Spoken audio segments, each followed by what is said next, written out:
Merhaba arkadaşlar. Tekrardan kanalıma hoş geldiniz.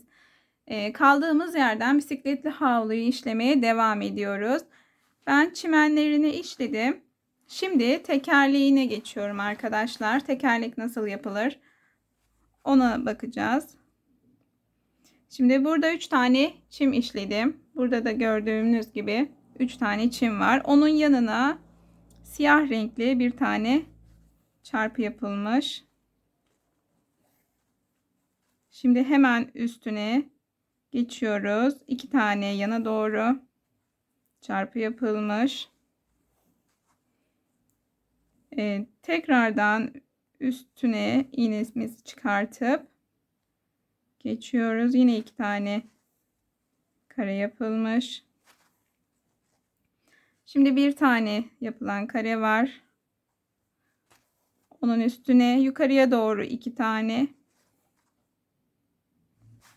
Tekrar yukarıya çıkacağız fakat buradaki bir tane kareyi kapatmam gerekiyor.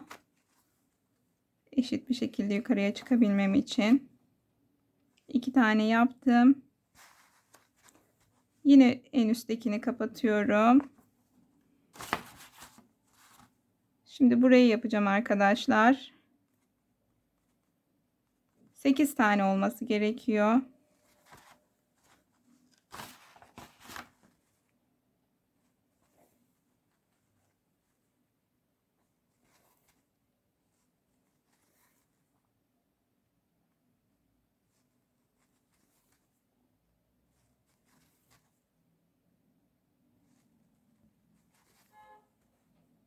Sekiz tane yaptım. Hemen yandan iğnemi çıkartıyorum. Aynı hizada olacak.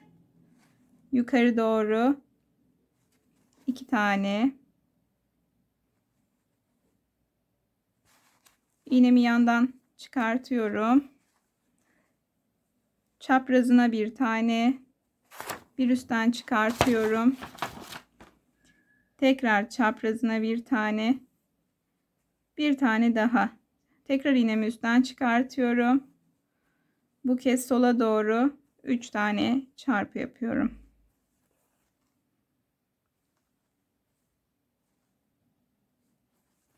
Şimdi tekerleğimi yarım çarpılarını kapatıyorum.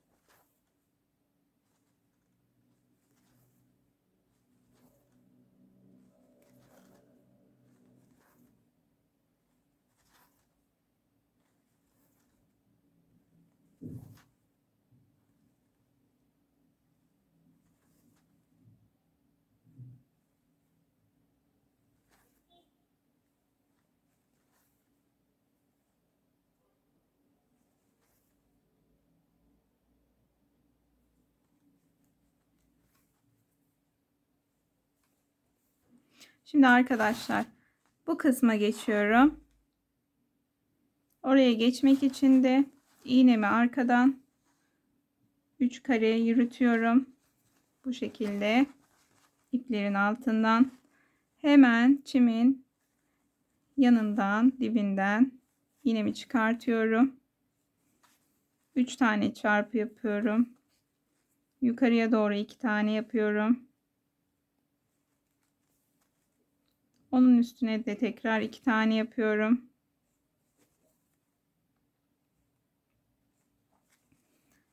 Bir tane çaprazına onun yanından iğnemi çıkartıp yukarı 2 tane, tekrar yanından iğnemi çıkarıp 2 tane yukarıya doğru ve yine 2 tane.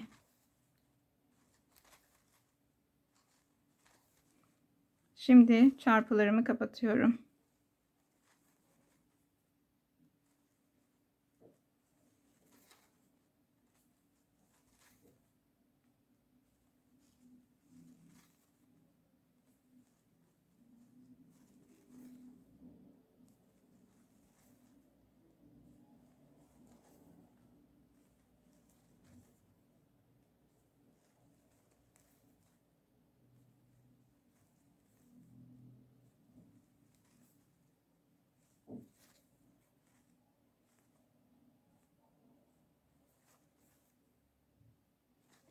Evet arkadaşlar, tekerleğimizin yarısı oluştu sayılır. Şimdi arkadaşlar, burada gördüğünüz gibi gri bir gölgelik var. Onu da gri renkle renklendireceğim. Burada yaptığımız 3 tane çarpının altından iğnemi çıkartıyorum. Birer tane çaprazlamasına yarım çarpı yapıyorum.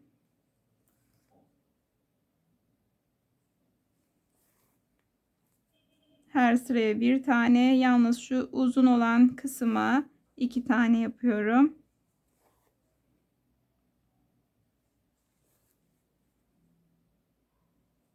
Bu modeli renkli havlularda da deneyebilirsiniz. Pudra pembe, mint yeşili tonlarında da çok hoş duruyor. Ben daha önceden yapmıştım. Instagram sayfamda görebilirsiniz.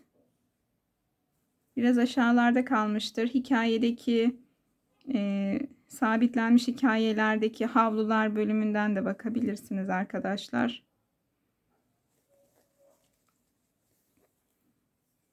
Bu kısım tamam.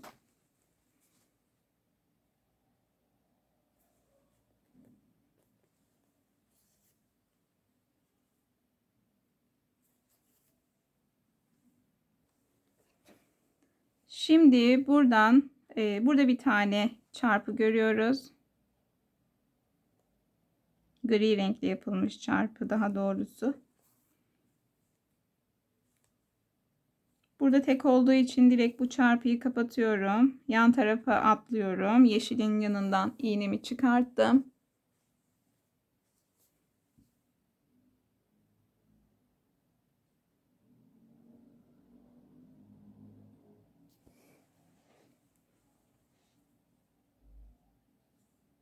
Yana doğru 4 tane.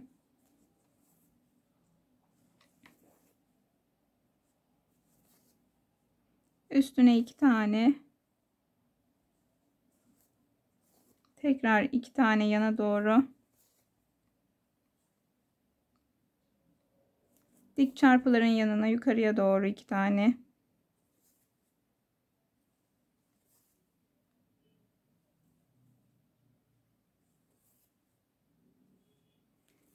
Buraya da 2, 3, 7 tane arkadaşlar. Bu sıraya da yukarıya doğru 7 tane gri renkli çarpı yapıyoruz.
Evet arkadaşlar.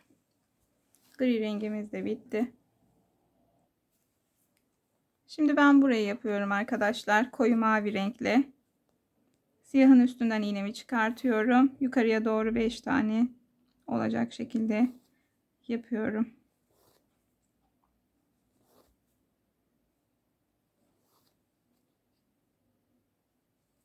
Şimdi gri'nin üzerine doğru 2 tane yapacağım. Ardından geri dönüp çarpılarımı kapatacağım.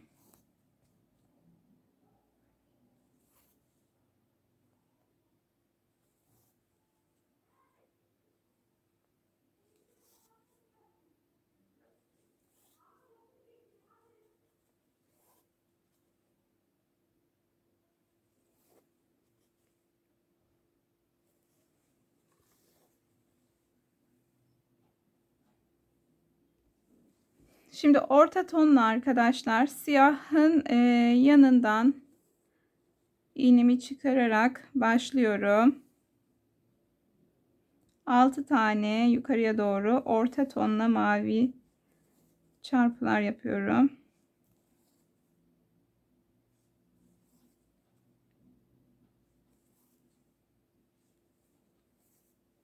Koyu tonun üzerinden iğnemi çıkartıp yukarıya doğru 3 tane bir yan yapıyorum, yukarıya doğru 2 tane, bir tanesini kapatıyorum, iğnemi hemen alttan çıkarıyorum, yukarı doğru 3 tane,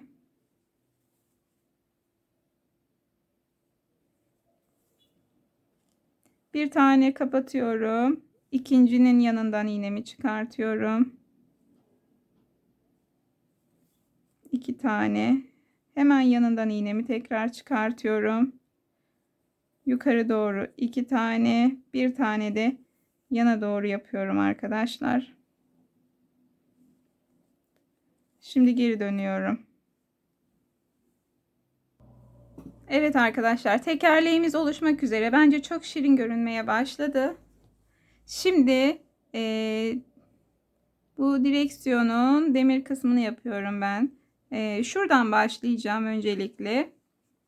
Bu son yaptığım 2 çarpının üstünden yana doğru 2 tane yapıyorum. Bu arada bunu koyu mavi ile yapıyorum. Aşağıya doğru da 4 tane olacak. Dördüncünün hemen yanından iğnemi çıkartıyorum. Aşağıya doğru 3 tane olacak. Üçüncü çarpıyı kapatıyorum. Hemen altından iğnemi çıkartıyorum. 2 tane yapacağım. Çaprazına 1 tane.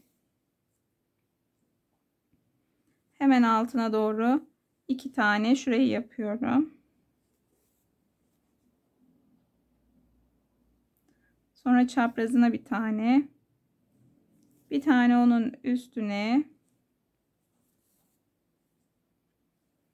Şimdi kapatıyorum. Bir tane buraya yapıyorum.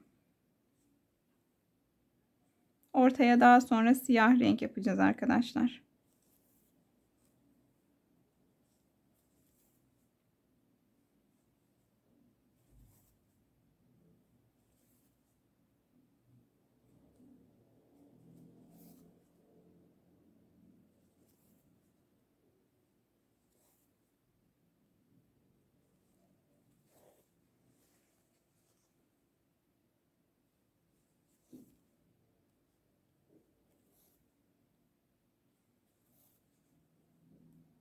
Şimdi hemen buradan yukarıya doğru ilk yaptığım koyu mavi çarpının üstünden yukarı doğru devam ediyorum. Üstüne 2 tane daha çarpı yapıyorum. Geri dönüp kapatıyorum. İkincinin yanından iğnemi çıkartıyorum.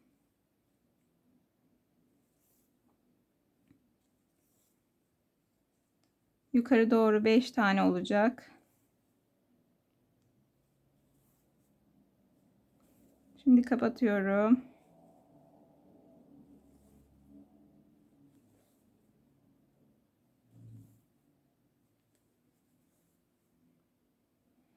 İğnemi 2 tane yukarıdan çıkartıyorum. 3 tane olacak. Şimdi burada iğnemi tam üstüne çıkartıp çapraz yapıyorum. Aşağıya doğru çaprazlar yaparak direksiyonun bu demir kısmını oluşturuyoruz. 10 tane yapacağız arkadaşlar. 3 taneyi yaptım. 4 5 6 7 8 9 ve 10. Şimdi kapatabiliriz.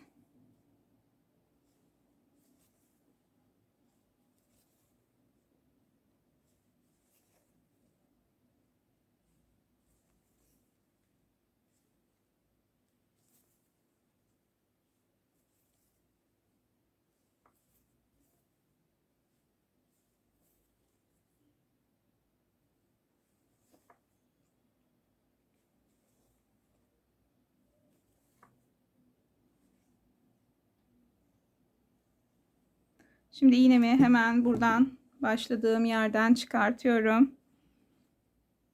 Zikzak şeklinde aşağıya doğru iniyoruz. 2 tane yaptım. Geri döndüm, kapadım. Bir alttan çıkartıyorum. Tekrar 2 tane yapıyorum.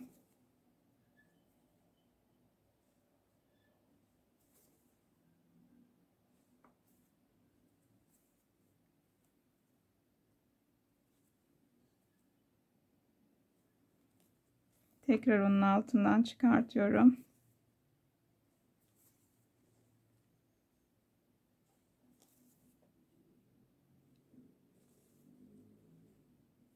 Şimdi sadece bir tane yapıyorum. Burada çapraz olarak 3 tane tek tek aşağıya iniyorum. Üçüncüyü yaptıktan sonra yine ikili zikzak olarak yapıyorum.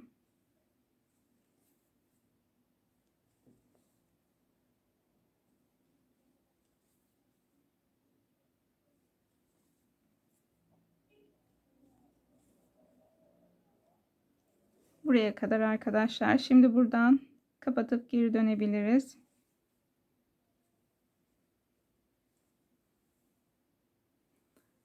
Evet, bisikletin ön kısmı bu şekilde arkadaşlar. Umarım faydalı bir video olmuştur. Videomu buraya kadar izlediğiniz için hepinize teşekkür ederim. Yeni videolardan haberdar olmak için bildirimleri açmayı unutmayın. Videomu beğenip eğer kanalıma abone değilseniz abone olmayı unutmayın. Hoşça kalın.